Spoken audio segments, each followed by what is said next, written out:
બા દોસ્તો, હવે આપણે પાઠને સમજીએ. વિવાહ થયા ત્યારે હું હાઈસ્કૂલમાં ભણતો હતો. એ હું આગળ લખી ગયો છું.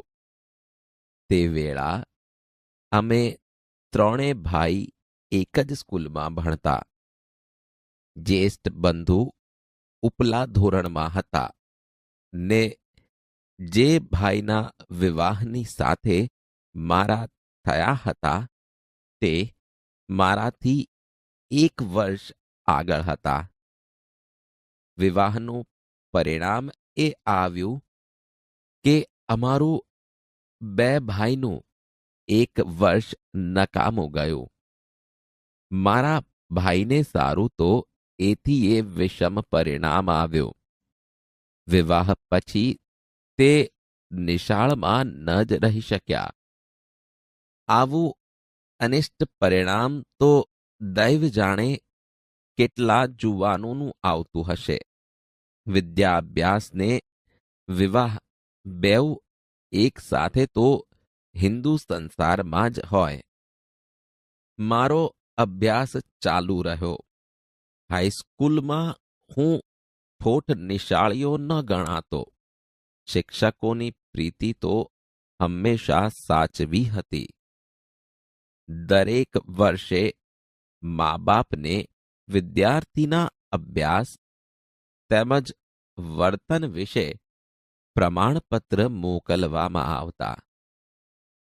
તેમાં કોઈ દિવસ મારું વર્તન કે અભ્યાસ ખરાબ હોવાની ટીકા થઈ નથી.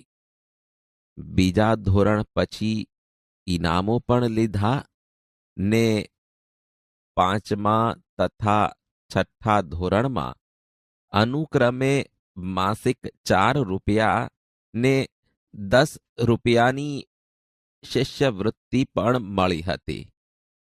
આ મળવામાં મારી હોશિયારી કરતા દૈવે વધારે ભાગ લીધો હતો. એ વૃત્તિઓ બધા વિદ્યાર્થીઓને સારું નહીં, પણ જેઓ સોરઠ પ્રાંતના હોય તેમાં પહેલું પદ ભોગવે તેને સારું હતી. 40-50 વિદ્યાર્થીઓના વર્ગમાં તે કાળે સોરઠ પ્રાંતના વિદ્યાર્થી કેટલા હોઈ શકે? મારું પોતાનું સ્મરણ એવું છે કે મને મારી હોશિયારીને વિશે કંઈ માન નહોતું.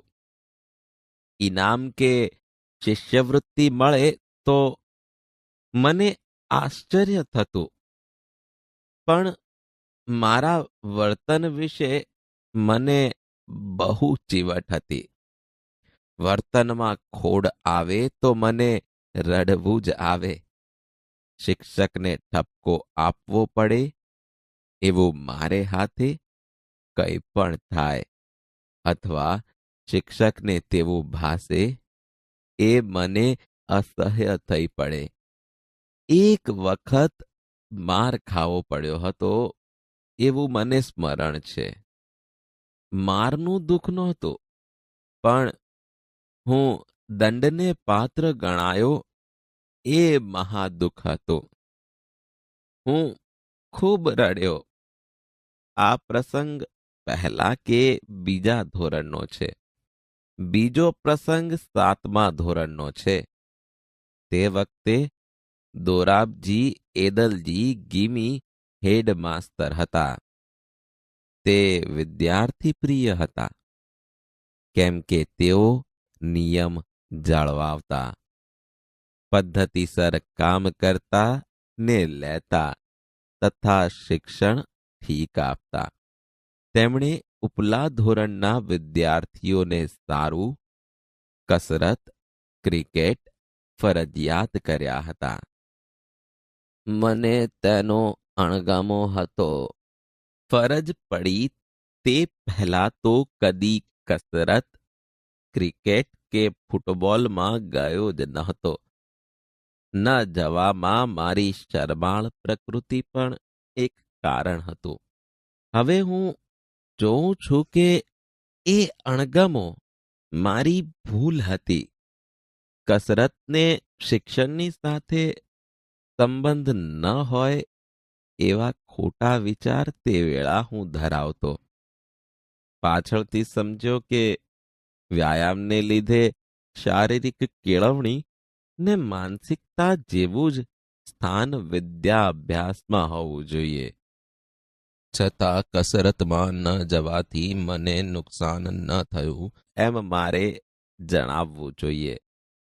તેનું કારણ એ છે કે પુસ્તકોમાં ખુલ્લી હવા, ખાવા ફરવા જવાની ભલામણ વાંચેલી તે મને ગમેલી ને તેથી હાઈસ્કૂલના ઉપલા ધોરણોથી જ ફરવા જવાની મને ટેવ પડી હતી. તે છેવટ લગી રહી.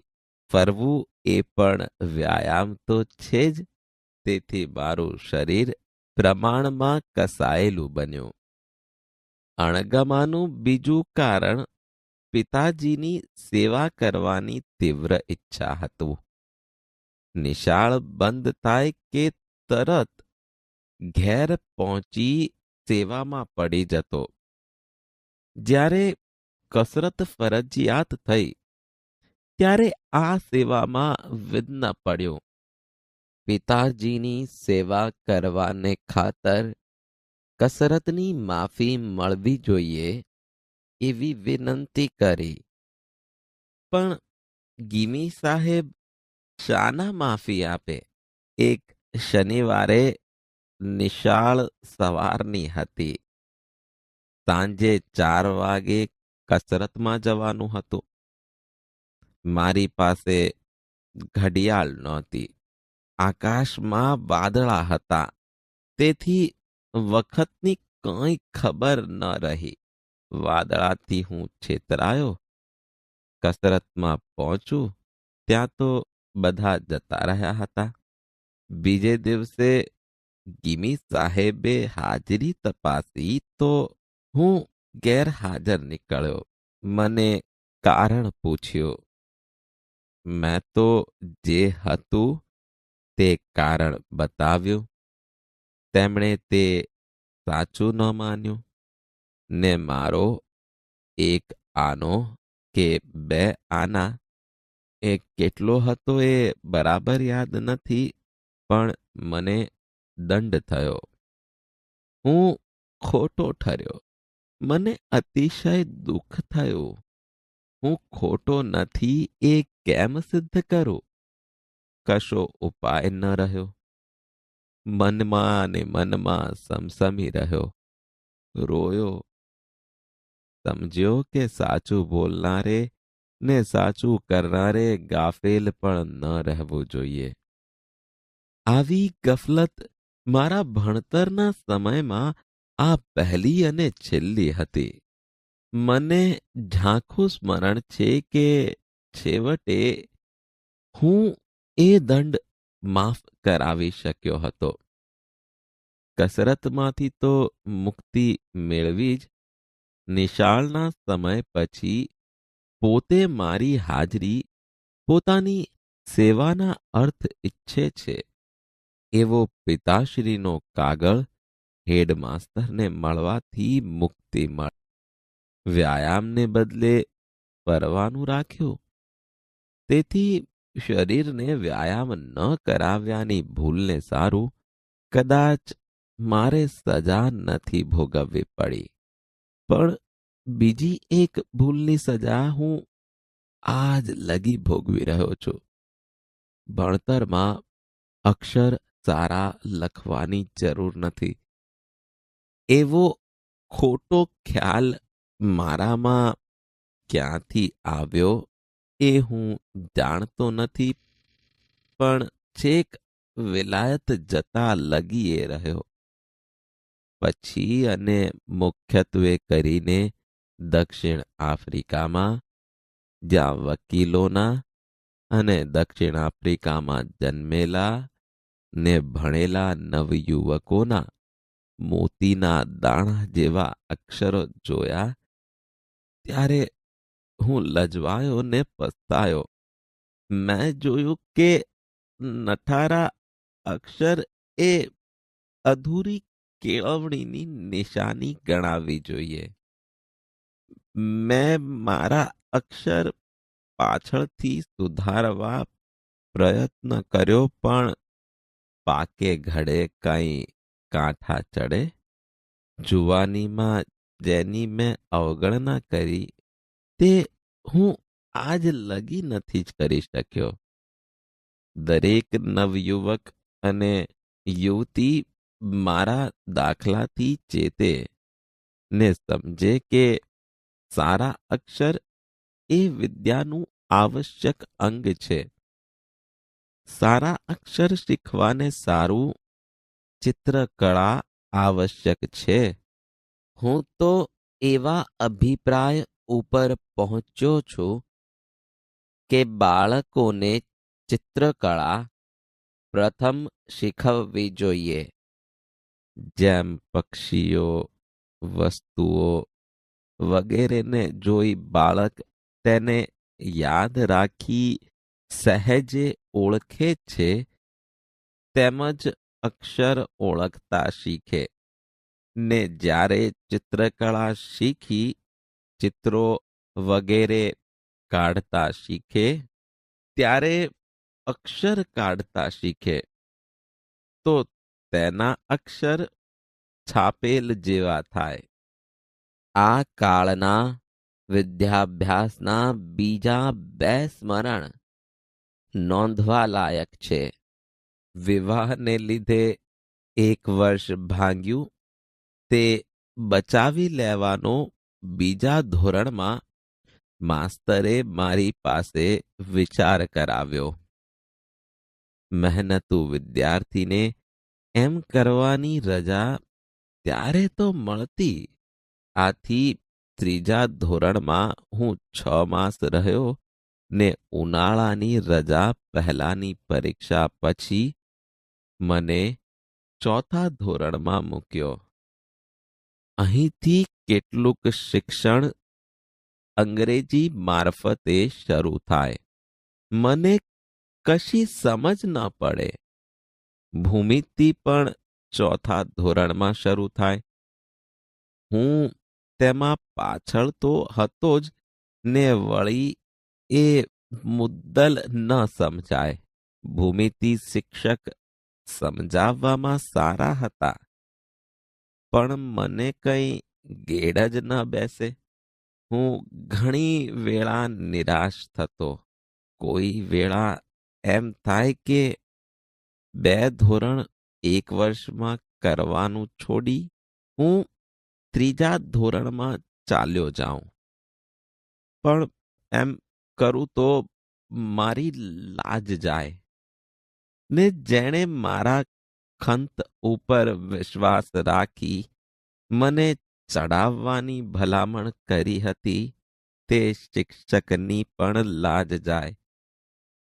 એ ભયથી નીચે ઉતરવાનો વિચાર તો બંધ જ રાખ્યો. પ્રયત્ન કરતા કરતા જ્યારે યુક્લિડના 13મા પ્રમેય ઉપર આવ્યો, ત્યારે એકાએક મને થયું કે ભૂમિતિ તો સહેલામાં સહેલો વિષય છે, જેમાં કેવળ બુદ્ધિનો સીધો ને સરળ પ્રયોગ જ કરવાનો છે. તેમાં મુશ્કેલી શી? ત્યારબાદ હંમેશા ભૂમિતિ મને સહેલો અને રસિક વિષય થઈ પડ્યો. સંસ્કૃતે મને ભૂમિતિ કરતા વધારે મુશ્કેલી પાડી. ભૂમિતિમાં ગોખવાનું તો કંઈ જ ન મળે, ત્યારે સંસ્કૃતમાં તો મારી દ્રષ્ટિએ બધું ગોખવાનું જ રહ્યું. આ વિષય પણ ચોથા ધોરણથી શરૂ થયેલો. છઠ્ઠા ધોરણમાં હું હાર્યો. સંસ્કૃત શિક્ષક બહુ સખત હતા. વિદ્યાર્થીઓને ઘણું શીખવવાનો લોભ રાખતા. સંસ્કૃત વર્ગ ને ફારસી વર્ગ વચ્ચે એક જાતની હરીફાઈ હતી. ફારસી શીખવનાર મૌલવી નરમ હતા. વિદ્યાર્થીઓ માહે માહે વાત કરે કે ફારસી તો બહુ સહેલું છે ને ફારસી શિક્ષક બહુ ભલા છે. વિદ્યાર્થી જેટલું કરે તેટલાથી તે નિભાવી લે છે. હું પણ સહેલું છે એમ સાંભળી લોભાયો ને એક દિવસ ફારસીના વર્ગમાં જઈ બેઠો. સંસ્કૃત શિક્ષકને દુઃખ થયું. તેમણે મને બોલાવ્યો. તું કોનો દીકરો છે એ તો સમજ. તારા ધર્મની ભાષા તું નહીં શીખે? તને જે મુશ્કેલી હોય તે મને બતાવ. હું તો બધા વિદ્યાર્થીઓને સરસ સંસ્કૃત શીખવવા ઈચ્છું છું. આગળ જતા તો તેમાં રસના ઘૂંટડા પીવાના છે. તારે એમ હારવું ન જોઈએ. તું ફરી મારા વર્ગમાં બેસ. હું શરમાયો. શિક્ષકના પ્રેમની અવગણના ન કરી શક્યો. આજે મારો આત્મા કૃષ્ણશંકર માસ્તરનો ઉપકાર માને છે. કેમ કે જેટલું સંસ્કૃત હું તે વેળા શીખ્યો તેટલું પણ ન શીખ્યો હોત તો આજે મારાથી સંસ્કૃત શાસ્ત્રોમાં રસ લઈ શકાય છે તે ન લઈ શકાત. મને તો એ પશ્ચાતાપ થાય છે કે હું સંસ્કૃત વધારે ન શીખી શક્યો. કેમ કે પાછળથી હું સમજ્યો કે કોઈ પણ હિન્દુ બાળકે સંસ્કૃતના સરસ અભ્યાસ વિના ન જ રહેવું જોઈએ. હવે તો હું એવું માનું છું કે ભારત વર્ષના ઉચ્ચ શિક્ષણ ક્રમમાં સ્વભાષા ઉપરાંત રાષ્ટ્રભાષા હિન્દી, સંસ્કૃત, ફારસી, અરબી અને અંગ્રેજીને સ્થાન હોવું જોઈએ. આટલી ભાષાની સંખ્યાથી કોઈએ ડરી જવાનું કારણ નથી.